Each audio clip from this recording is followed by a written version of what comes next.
It's a brand new box. Here's a manual,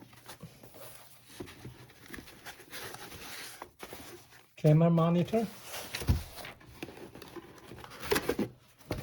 and all the accessories.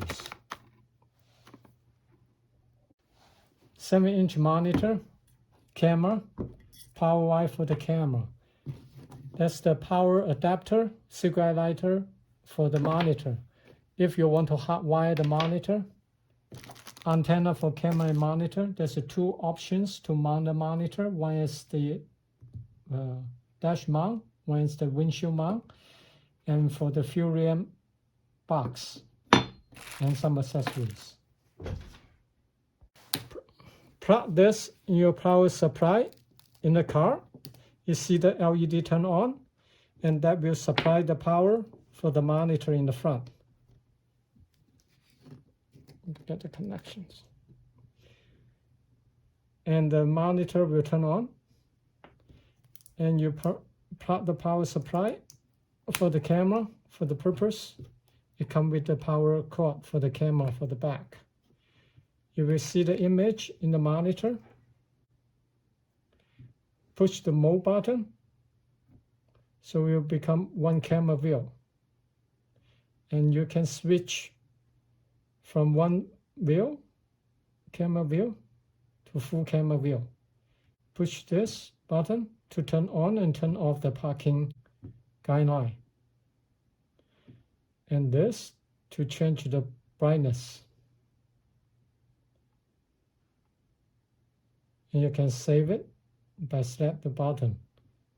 Menu, left, right.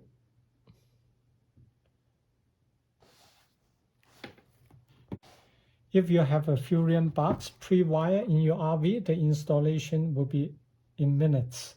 Take out the cover, front cover for screw. You will see a wire coming out with the plug. And just take out this box. You will see the rubber casing on the back of the RV wall. And with the adapter here, you will match the 4 holes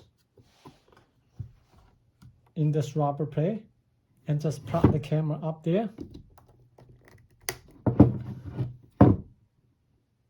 And you will see the monitor image on the monitor. Make sure you connect the antennas for both camera and monitor.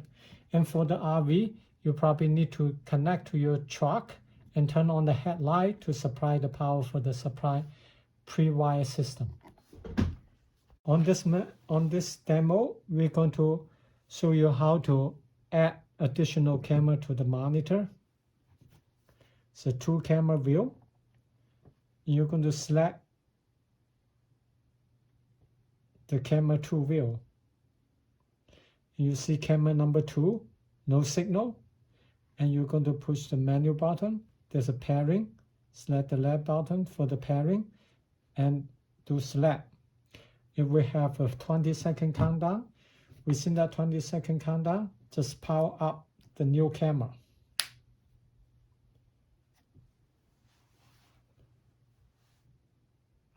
And it will finish, and you will see the new camera in here. And select the mode. Exit the menu first. Select the mode. You see camera number 1 and camera number 2, which we just added. And that's done for the install, adding the second camera.